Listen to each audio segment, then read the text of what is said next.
Kia koutou katoa, it's Mrs. Goodson here, and this is the second video about the science investigation using your Poi Toa. The first video was about planning your science investigation. So you should have filled in the planning template, generated ideas, and thought about what you're going to change and what you're going to measure. This video is about carrying out your experiment and collecting data, processing that data, and writing a conclusion. So you need the report template that is on Google Classroom. What you'll need to do is develop a method. A method is a bit like a recipe. It's a set of instructions that anybody can follow. Anybody who does the experiment who wants to make sure that your experiment is correct can follow the method. Have a play with your Poi Toa and try out some different ideas. What works? Follow your method and see if it makes sense. What would you change? Write down the step-by-step instructions. The method should be able to be followed by any of your classmates. So it needs to be really simple and clear and specify exactly what needs to be done. The next step is to carry out the experiment, actually do it, and record the data.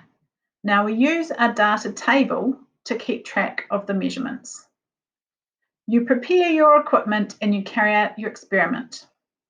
In this column of the data, you're going to write what you changed. So if you were changing the length of the poi, then you might do it at, 30 centimeters, 90 centimeters, 120 centimeters. So in this column, you're going to write down the measurement of the thing that you changed. That's your independent variable. When you throw the poi or swing the poi, the thing that you measured goes in this column. You're going to do it each one 3 times and then take the average. You take the average by adding these 3 together and dividing it by 3.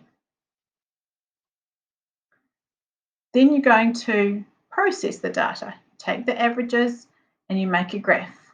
Now the kind of graph you use is really going to depend on what kind of data you're doing and what you measured and what you changed. If your data is in categories, then you're going to use a bar graph like this. If your data is continuous, then you would use a line graph like this. Please let me know if you need some help deciding which type of graph you're going to do. Once you've got your graph and your data averages, you can look to see whether there's a pattern. What did you find out? Was your prediction correct? Was there a relationship between what you changed and what you measured? For example, if the rope was longer, did that mean that the throw was further? Or was there no relationship at all? So that's what you need to do. You need to carry out your experiment. First of all, write a method, collect some data, then process the data by taking some averages, drawing a graph, and then writing a conclusion.